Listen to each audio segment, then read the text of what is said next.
Hi, my name is Logan Klaus. I'm a producer, singer, and songwriter from the Billboard 500 Club's private mentorship program with Adam McInnis. Thank you so much for tuning into the Music Industry Contact YouTube channel. We do hit song breakdowns, demo critiques, and have a wealth of music industry related info for you to check out anytime. Today we're breaking down EXO's Overdose. As you know, we can't monetize these videos, so we would love to have you as part of our Patreon Golden Ear community. It gives you exclusive early access content, videos, and polls for selecting the next song breakdowns. If you're already supporting, thank you so much. And if you'd like to join, just click the link in the description. Thank you again. All right, let's get into it. We're doing EXO Overdose.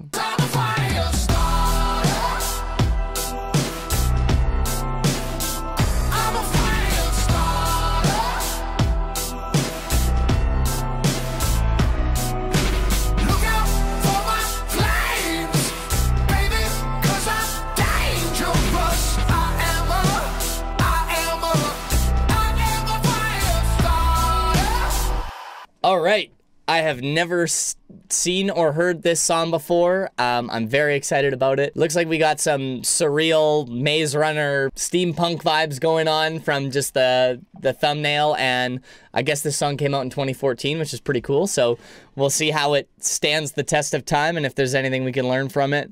Yeah, I'm excited. I'll play it up to the first chorus and we'll just pick it apart and see what's happening. All right, here we go. Wow. Okay, I am loving the techno vibe. It's very steampunk. Why is it that all of these guys are supermodels as well? Holy.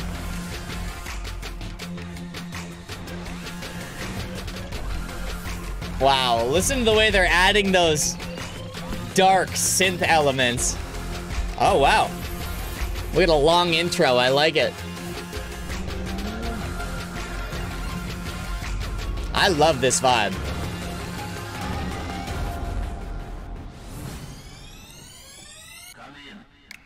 A whole new song. Awesome. What? Okay.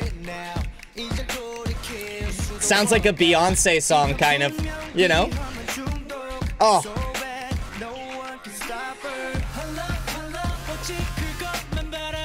I love the tone of the drums.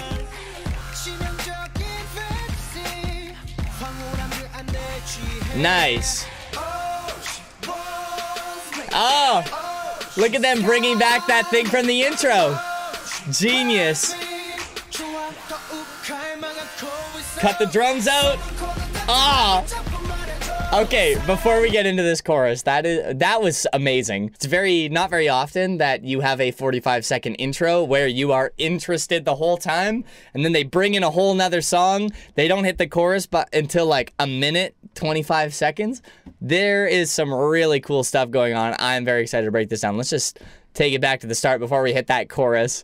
This is awesome. The first thing I gotta tell you about is the power of threes. Viewer discretion is advised. Once I tell you this, you cannot unhear it. So watch at your own risk. Basically, you do something one time, you change it up slightly the second, you do that first thing again the third time, and then you change it up completely on the fourth time, and it happens throughout all music. That's like Led Zeppelin, AC/DC, all the way into modern music now happens pretty much subconsciously. And once you kind of open your ears up to it, it's pretty crazy how programmed we are as individuals to just love that natural subconscious flow of changes. There's also a variation of it too, where it's the same, change it up on the third and do it the same way, or possibly different on the ending of the fourth time. So those kind of formulas are used all the way throughout this song, and we just got to break this down. I love the vibe, by the way. I don't know if it's because I don't have the biggest understanding of K-pop music, or I'm not like a super K-pop fan, but I love how they set the tone and they set the vibe right off the bat. The last producer breakdown I did was NCT Limitless. You can check that one out either on Patreon or on YouTube as well. But they start with the drum beat, which immediately sets the tone. People want to lock into a groove, and this groove is like obviously nothing I've ever heard before. People did that all the time in the 70s, like for example, Superstition. They set the tone, starting the song off with just a groove catching people's attention, vying for their attention, and keeping it is very difficult, but they had my attention for 45 seconds and I was not bored the whole time, and let's see if we can figure out why that is. The first thing I want you to listen to is the little beeps. They alternate. There's one in the left ear first time, goes to the right ear the second time, it's in the left ear again, and then it's stereo the fourth time. It's the subconscious transitioning that keeps the beat interesting. So just take a listen to that here as the first time we go around. And there's kind of 3 sections in this intro. Each time they add a new element. Let's just listen all the way through that 45 seconds again, and I'm just going to point out the new elements that they're adding and try to hear those power of 3s. So that again is do something one time, change it up a little bit on the second, do something again, and then change it up on the fourth. And every new element that they're adding is a variation on that somehow, which, check this out. Let's see how it goes from the start.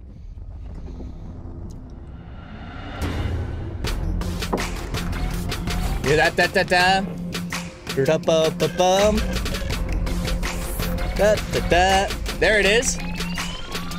All the way up. Bum. Bum, bum. And up on the fourth time.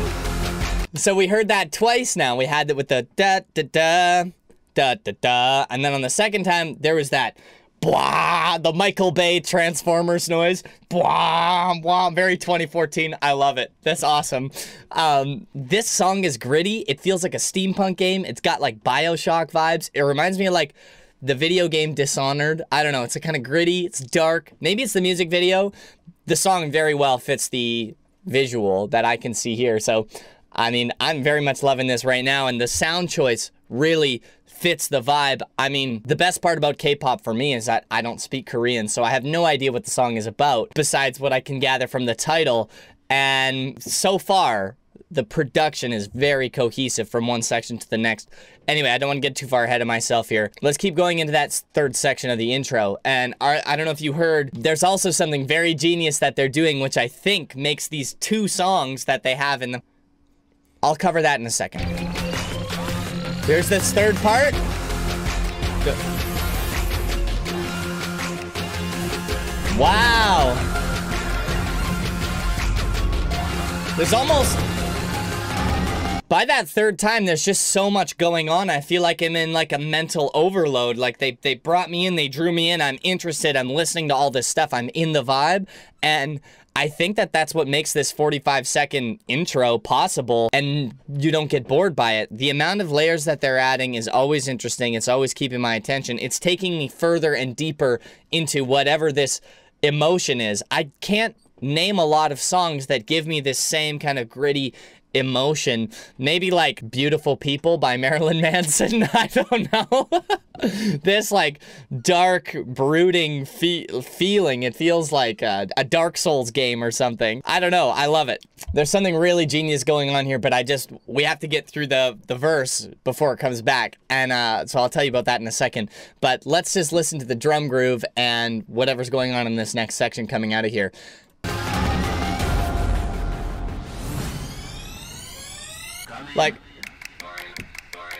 Like, it feels like almost a different song, but it's still cohesive right off the bat. That's amazing to me. Whoever thought of this, they really are just like, okay, we're bored now. Let's do something completely different. Let's grab their attention in a different way. And that's not something you hear in any other genre of music other than K-pop, which is, it's so refreshing to hear this kind of music. And just, this music is just drugs for your brain. You're always getting something hitting you in the face that's catchy or overloading your senses, and it's always vying for your attention. There's no background sounds in this. There's no background. This isn't background music. You're gonna hear this song come on and people are gonna be like in all the time with this stuff, and I just love it. Let's take a listen to this section here.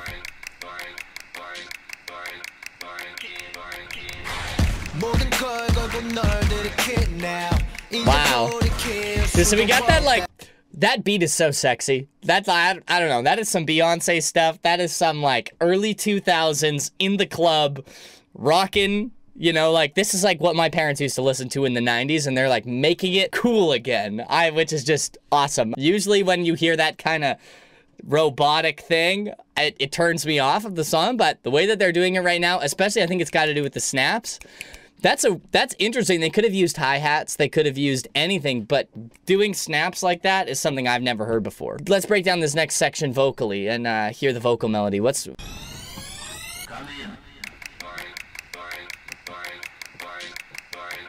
Dun, dun.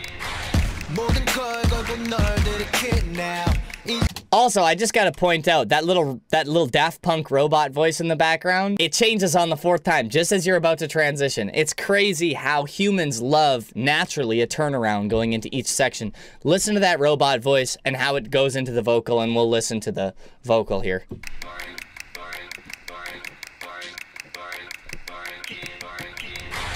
You hear it changes there? Genius. Change it up on the 3rd. Perfect. Da da da da da da da da da da da da da da. All right, so they are using the alternative power of 3s here. So they same, change it up a little bit on the 3rd. Da da da da da da da da. And then on the 4th time, they do something completely different. Genius. There it is the first example of the power of 3s. We heard it again in the intro. There's an incredible amount of subconscious tension and release when you use those formulas, because just as soon as you get bored, right around if they did the same thing, by the 3rd time, you're like, okay, man, what's going on here? You're really drilling this home. Give me something different. And they know that about you, so they're like, well, we're just gonna change it up a little bit on the 3rd time, and then we'll blow you away with the 4th one. Here we go. Check that out. So let's just listen to that verse again and listen to the endings of the vocals, and we'll go into the next section just to get that home for you. Here it comes. I'm gonna do the power 3s thing.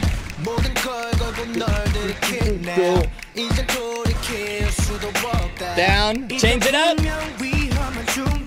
Do something different. Great, let's hear it again. Wow!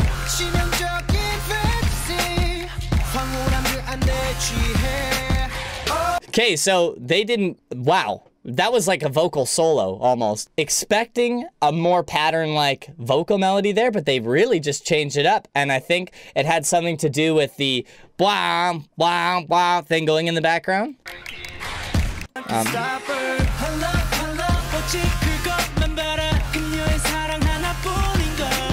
I'm not a stand-up comedian, but I love stand-up comedy. And I think the coolest thing is when a comedian says a joke at the start of the show, and at the end of the show, they bring that joke back.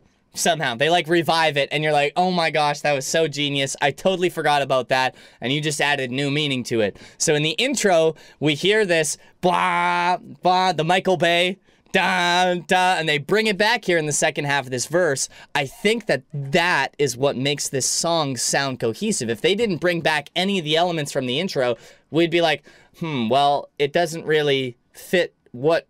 It was kind of like I listening to 2 different songs, but here we are, the second half of this verse. We're coming back to that thing I was telling you about earlier, which is in the pre-chorus. So just take a listen to that second half of the verse. The vocal melody totally changes up and goes somewhere completely different, but that blah, blah, they brought that back from the intro, and that's also going to be the pre-chorus melody here. So just take a listen to this. Here it is. Blah. Nice.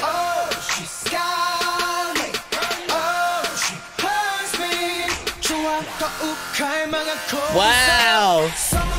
Do you hear that? Oh. So you notice in that pre-chorus, they bring back the Michael Bay, and the vocal melody is following along with it, which is something that they haven't done yet in the song, really acknowledging the introduction of the song. And I think that's what makes this song sound like it's in the same universe. This is a great pause moment here too, by the way. Sorry, whoever you are. I love that. The next thing I want to bring to your attention is contrast, and how can each section be completely different from the one before, but still feel like they're in the same song. There's lots of ways to contrast. You can do it feel-wise. NCT Limitless did was amazing, where they had actually like halftime sections in the verse and then fast in the chorus, and they were exploring all these different emotions, and it's what's going on here. It's not as extreme as that song, I'd say. This song feels a lot more cohesive than that last song that I broke down, but it feels still like there's enough contrast to keep me interested in each section. There's lots of ways to contrast. You can contrast emotionally, you can contrast feel-wise, you can contrast sound-wise, you can contrast by the number of vocals in one section to the other. That's obviously why the choruses in pretty much all the songs feel bigger, because usually the vocal melody goes higher, they add more vocals to it, they fill up the frequency spectrum in the chorus, which in the verse is more about being closed off and punchy and drivey and delivery, rather than the chorus being singy and wide open. There's a great example of this in the song. One of the ways that I think what makes the chorus hit so hard is that the pre-chorus pulls the beat away. This is kind of classy song structure, where you have a beat in the verse, and then for the pre-chorus you open it up a little bit, pull that beat back. Maybe you add a pad or a synth underneath just to give it this wide feeling. And then when it gets to the chorus, you completely kind of find the middle ground between those two sections. You bring a beat back, you add in all these vocals, it still feels huge. It's very important that we're contrasting each section, like the way that they're doing in this song. Let's just take a listen to the pre-chorus and how that enters into the chorus. Okay, here it comes. We pulled the kick out, no bass. All we got is that Michael Bay thing going on. Listen to the snare, and nothing. Right before. It's very important we create this rise and fall in the listener. You can feel yourself going, taking a breath before exhaling into this next section. It's like coming up for air. And then you go back and dive into this experience in this world that is the song. We actually haven't listened to the chorus yet. I apologize, but this is quite a long video already and we haven't listened to the chorus. But let's get into the chorus here and see what the rest of the song is like. Here it comes. Oh. Wow, listen to that chord progression. Yeah. Pre-chorus drums here. Even the chorus is building tension. Right into another verse. So I wasn't sure what they were going to do there. I thought it might go into a post-chorus or some kind of big section, because they very well could have. But I really actually enjoyed how the second half of the chorus still felt like it had momentum and was going somewhere. Sometimes what I feel like really runs out our attention meter quick is when we sit in euphoria for too long. Like a really, really long chorus where you're doing the same thing over and over again it's great and it feels great, but because the attention span of the listener is getting so short nowadays, we have to keep things moving and subconsciously pulling us along. If you listen to any EDM music, I would say that the percentage of the time when you're sitting in euphoria is a lot smaller than when you're building up this massive elastic band pull and you're just ready to slap the audience in the face, which is exactly what this song is doing, and they're absolutely killing it. I just would love to point out the chord progression for you too here. We're going from 6 to 5, major third, back to 6. I explained this in the NCT Limitless breakdown as well, because they used a very similar chord progression in the chorus. And it's really, I think, this chord, that chord change is what makes this super high amount of tension, which is very contrasting to the rest of the song. The rest of the song is pretty much just...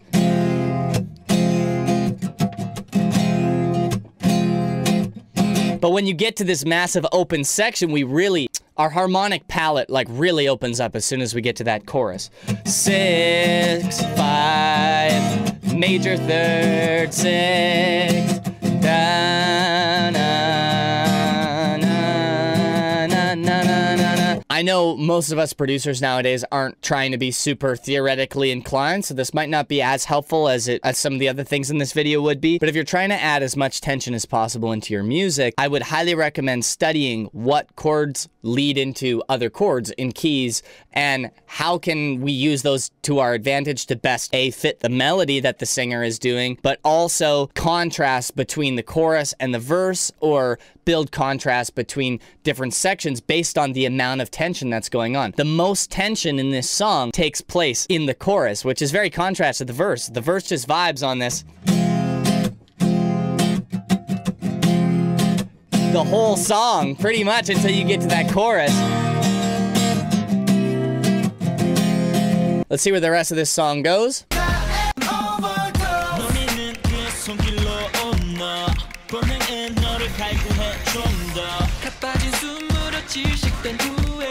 Nice.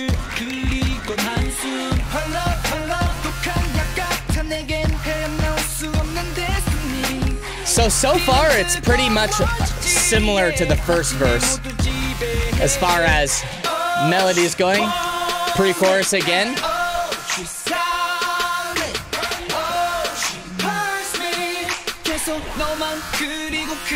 Pull the drums out. Back into the chorus.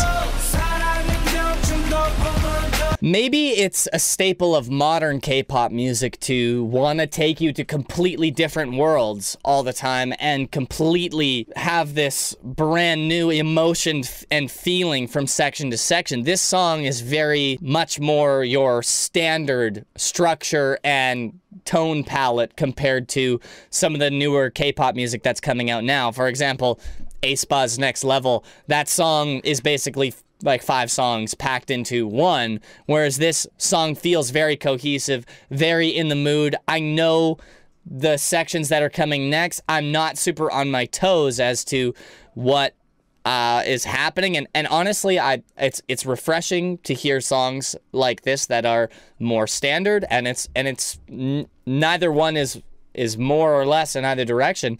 I actually appreciate that they are repeating stuff that's catchy. Honestly, this song has kept me so interested the whole time. I don't really feel like we need to have all these extra sections. I'm excited to see what happens coming out of this chorus here. I'm assuming it's gonna go to an open bridge or something like that, but I mean, we'll see what happens when we get there.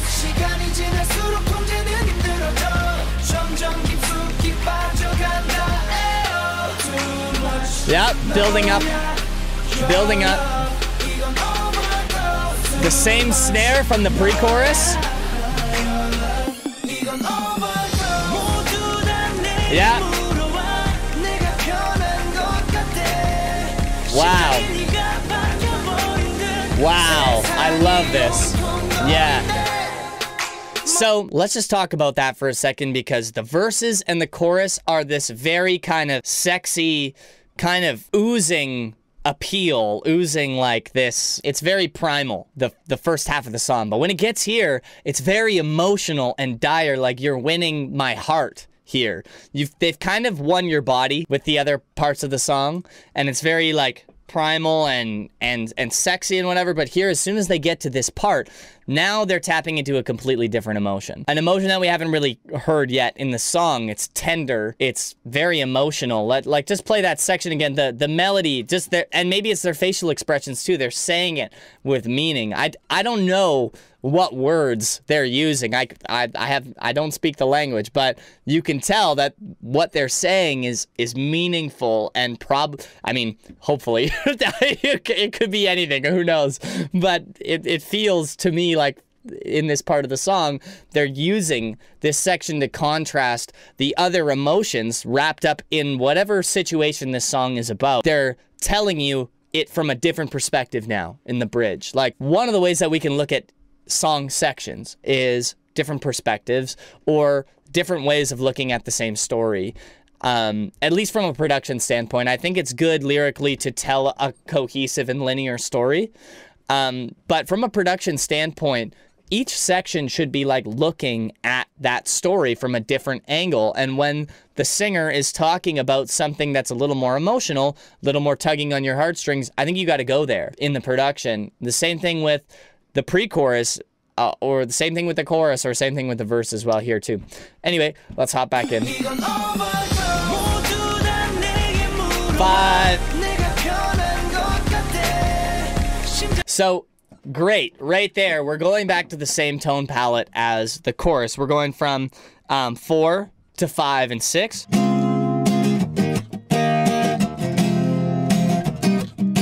To 3. So 4, 5, 6, 3. That's not a chord progression we've heard in the song yet. It's obviously very emotional. If you could sing so many melodies over top of this. Think about that.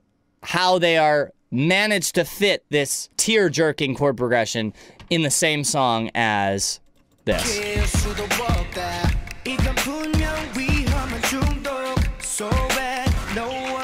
Cohesion is one of the hardest things, I think, to master. Even as producers picking songs that sound right together in just the chorus. Now imagine making entire sections of songs that are using completely different elements and emotions and sticking them all into one song that feels cohesive. We went from BioShock to frickin' Minecraft here in this section.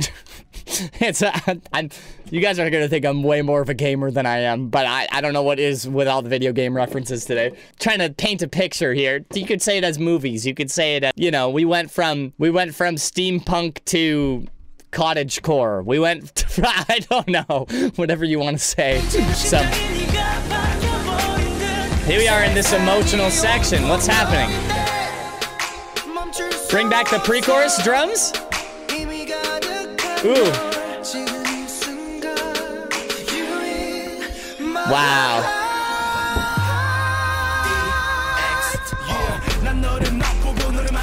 Whoa. Okay, so I have no idea what's going on here. I have no clue. They are bringing me on this crazy journey this whole time. Oh, the song is completely derailing here, and I love every second of it. Let's just listen to the way that progresses. There's one thing I want to point out for you. In the club, or Adam, he'll call it a wait for it moment, where you kind of are pulling the audience, you're pulling things out, you're building tension for longer than what's normally, like it's longer than the 4-bar section most of the time. It happens a lot in big ballads where they're about to do a key change and there's this huge wait for it moment, and it's kind of what it feels like here, but instead of doing a key change, I was expecting the chorus, but they're bringing us somewhere completely different again. So let's just hear that through one more time.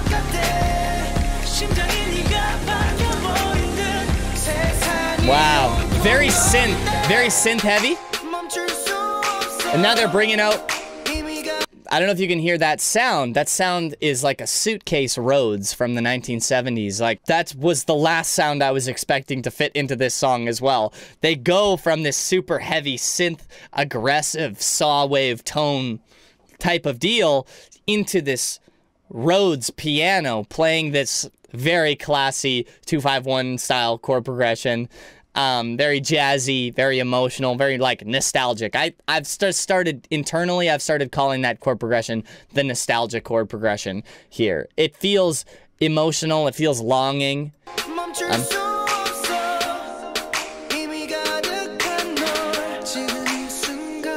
I mean, I don't know what they're saying, but it still feels tender to me. It still kind of feels like trustworthy is the emotion they're trying to pull out of this section. And that instrumentation is great. Listen for this wait for it moment here going into whatever is happening at the end of this song.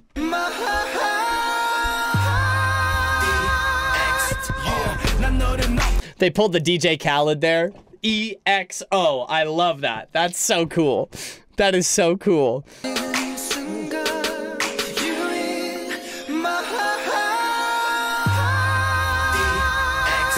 Wow!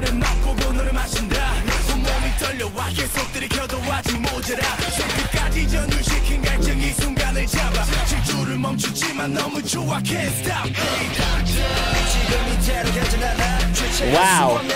We're going into EDM now. You can feel it's growing. It's growing.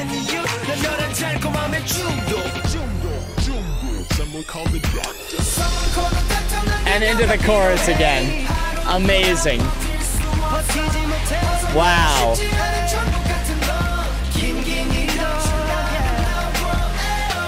This is amazing. Honestly, is there really a whole lot I have to say about this part? I mean, they're building tension. There's internal powers of threes. There's subconscious pulling back of this elastic band that when the chorus hits, it's like pure euphoria in that chorus. And this section is super cool. It's pretty impressive the way that they're rapping. And it's different from every other section in the song. They're giving you something new. They're not like refeeding you or rehashing the same information. By the time I get to this last chorus, the only thing I'm really listening for is what's different from this last chorus to the other choruses. So let's just take that, and I think this has gone on for quite a while. This song is amazing. I'm really glad I got the chance to break this down. Thank you guys so much for listening to this and hanging out with me so far. It really means a lot. We're really happy to make these videos, and yeah, I hope you're enjoying it and getting some value out of it. Let's take a spin through this last chorus. Someone call the doctor. Someone call the doctor. 난 그녀가 필요해. 하루도 난 버틸 수 없어. 버티지 못해. 벗어나고 싶지 않은 천국 같은 너. 긴긴 이런 시간이 나와. Too much your love. 이건 overdose. Too much 너야. Your love. 이건 overdose.